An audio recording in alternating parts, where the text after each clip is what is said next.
अब तक 14 लाशों के डीएनए नमूने हासिल किए हैं। तर्जुमान जिना अस्पताल डॉक्टर वकास का कहना है अब तक जितने भी सैंपल लिए हैं कराची यूनिवर्सिटी लैब भिजवा दिए।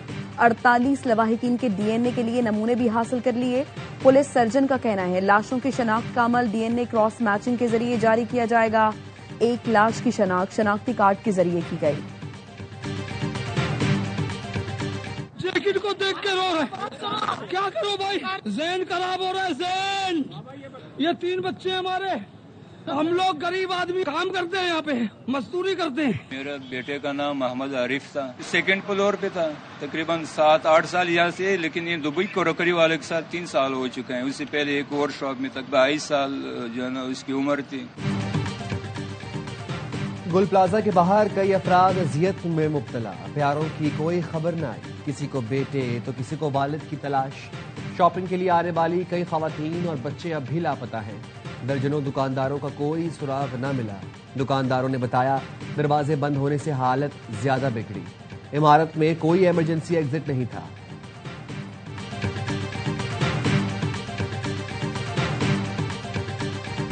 आग से मुतासरा गुल प्लाजा में लापता अफराद की तलाश के लिए सर्च एंड रेस्क्यू ऑपरेशन जारी है।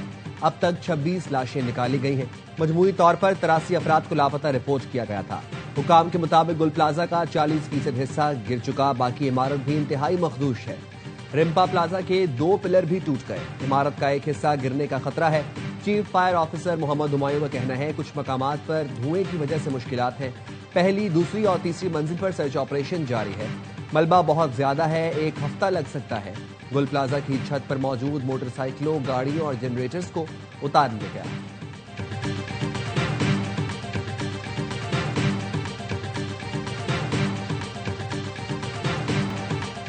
गुल प्लाजा आते जब्ती में जांबहक अफराद के लवाहिकीन को इमदाद आज से मिलेगी।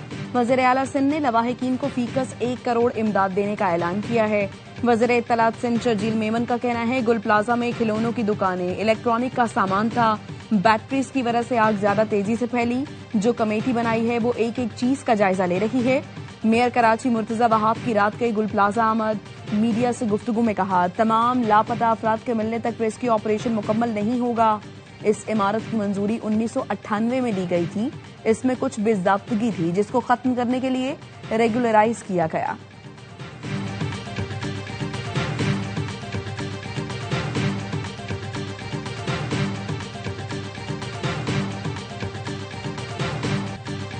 गुल प्लाजा के दुकानदारों के लिए जल्द आरजी दुकानों का बंदोबस्त करेंगे। साबिक सदर KCCI जावेद बलबानी की बाखबर सवेरा में गुफ्तगू, कहा आसपास के मार्केट वालों से राबते में है, आइंदा रोल मॉडल मार्केटें बनाएंगे ताकि जानी नुकसान न हो।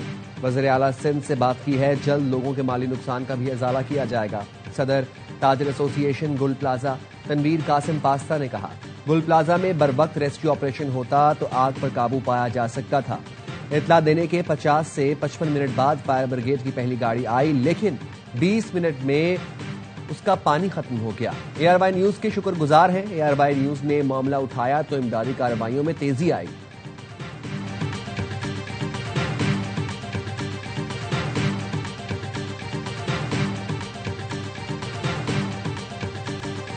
कोयटा के प्रिंस रोड पर 4 मंजिला इमारत में लगी आग पर 7 घंटे बाद भी काबू नहीं पाया जा सका। जिला इंतजामिया और फायर ब्रिगेड की 10 से ज्यादा गाड़ियां आग बुझाने में मसरूफ। फायर ब्रिगेड हुकाम का कहना है कोशिश कर रहे हैं आग दीगर दुकानों तक ना पहुंचे। ताजिर बरादरी कहते हैं प्लाजा में 200 से ज्यादा दुकानें हैं, बेसमेंट भी है।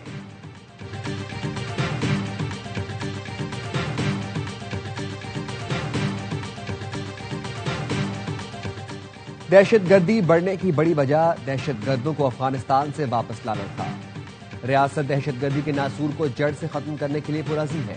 वज़ीर आज़म शहबाज शरीफ को कौमी वर्कशॉप में खैबर पख्तूनख्वा के शुरका से खिताब, कहा खैबर पख्तूनख्वा में पायदार अमन का क़याम नागुज़ीर हो चुका है। KP में जो तरक्की होनी चाहिए थी वो नजर नहीं आती। पाकिस्तान ने भारत की जारहियत का भरपूर जवाब दिया, 7 तैयारे गिराए। फील्ड मार्शल की क़यादत में भारत को वो सबक सिखाया जो याद रखेगा। वज़ीर आज़म शहबाज शरीफ वर्ल्ड इकोनॉमिक फोरम की सालाना कॉन्फ्रेंस में शिरकत के लिए स्विट्जरलैंड रवाना। नायब वज़ीर आज़म इसाक डार, आहद चीमा, अता तारण, मुआविन खुसूसी तारिक फातमी भी वज़ीर आज़म के हमरा।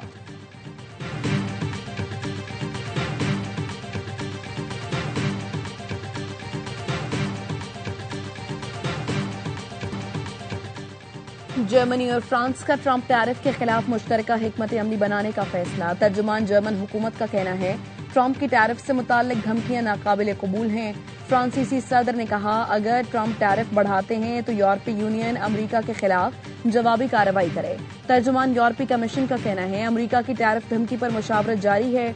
यूरोपीय यूनियन के तहफ़्फ़ुज़ के लिए हर जरूरी कदम उठाएंगे। मुत्तहिदा अरब अमारात और भारत में दिफाई ताउन का मुआहिदा। सदर UAE शेख मोहम्मद बिन जायद के दौरे भारत में स्ट्रेटेजिक दिफाई शराकतदारी के लेटर ऑफ इंटेंट पर दस्तखत।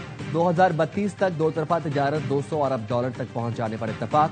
UAE और भारतीय दफ्तर खारजा की जानिब से मुश्तरका एलामिया जारी। दिफाई ताउन जामे स्ट्रेटेजिक शराकतदारी का बुनियादी सुतून करार। एलामिया के मुताबिक UAE और भारत में अस्करी क़यादत के राबते तेज किए जाएंगे। दो तरफा सिविल न्यूक्लियर ऑपरेशन भी बढ़ाया जाएगा। सिविल जौहरी ताउन को फरोग देने पर इत्तफाक। फिजाई और समुद्री नकलो हमल के शोबों में भी ताउन बढ़ाने का फैसला। मुश्तरका खलाई तहकीकी मंसूबों स्पेस इंडस्ट्री को फरोग दिया जाएगा।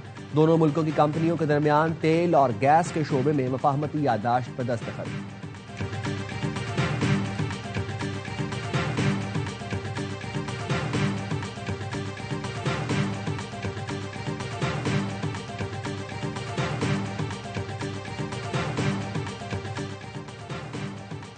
अफगानिस्तान के दारुल हुकूमत काबुल में चीनी रेस्टोरेंट में धमाके की जिम्मेदारी दाइश ने कबूल कर ली।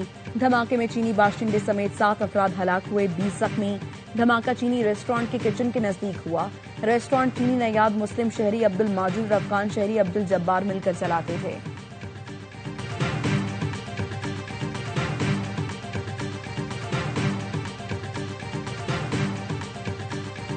जो भी प्रिजनर है पाकिस्तान में सियासी इंतकाम के लिए कैद तहनाई में रखा जा रहा है, हम इन्वेस्टिगेट करें, उसकी तहकीकात करें। अगर ऐसा हो रहा है तो हम खुद रोकें और हमने ये फैसला किया हम अब खुद अदालत से रिजू करें। सियासी कैदियों को सियासी इंतकाम का निशाना बनाया जा रहा है और कैद तन्हाई में रखा जा रहा है। तहरीक इंसाफ के रहनुमा सेनेटर अली जफर का कहना है हमने बतौर सेनेटर ये फैसला किया है इंसानी हुकूक की खिलाफ वर्जियों पर आवाज उठाएंगे और अदालत से रुजू करेंगे।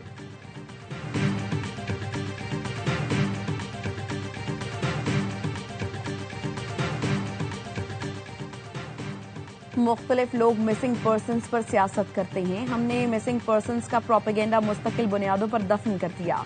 मुश्तबा अफराद से तफ्तीशी मराकज में मजाज पुलिस अफसर की निगरानी में तफ्तीश होगी।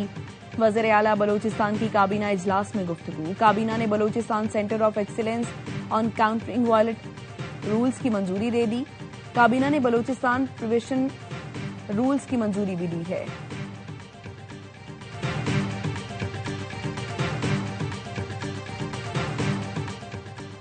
सुप्रीम कोर्ट ने कपड़े के बकाया $2,500 के तनाजे पर कत्ल केस में 15 साल बाद मुलजिम को बरी कर दिया।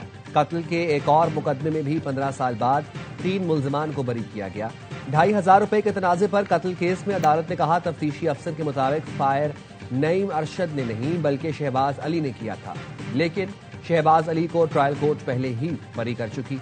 17 दिसंबर 2010 को लोधरा में कत्ल के एक और मुकदमे में मुनीर अहमद, जुल्फिकार उर्फ काला और नसीर अहमद को बरी करते हुए अदालत ने कहा इस्तगासा जुर्म साबित करने में नाकाम रहा। गवाहों की मौजूदगी मौका वारदात पर साबित नहीं हुई। पाकिस्तान स्टॉक मार्केट फिर तारीख की बुलंद तरीन सतह पर पहुंच गई। बेंचमार्क 100 इंडेक्स ने पहली बार 1,88,000 की सतह उबूर की। दौरान कारोबार 947 पॉइंट्स तक इजाफा देखा गया। स्टॉक माहिरीन का कहना है मुस्बत मौशी इशारियों की वजह से सरमायादारों में एतमाद देखा जा रहा है। अंडर 19 वर्ल्ड कप में पाकिस्तान की पहली कामयाबी। स्कॉटलैंड को 6 विकेटों से शिकस्त दे दी। हरारे में 188 रन का हदफ 41 गेंद पहले हासिल किया। उस्मान खान ने 75 रन की इनिंग्स खेली। अहमद हुसैन ने 47 रन बनाए। स्कॉटलैंड की टीम पहले खेलकर 187 रन पर ढेर हुई थी। अली रजा ने 4 खिलाड़ियों को आउट किया। पाकिस्तान का अगला मैच जुमेरात को मेजबान जिम्बाब्वे से होगा।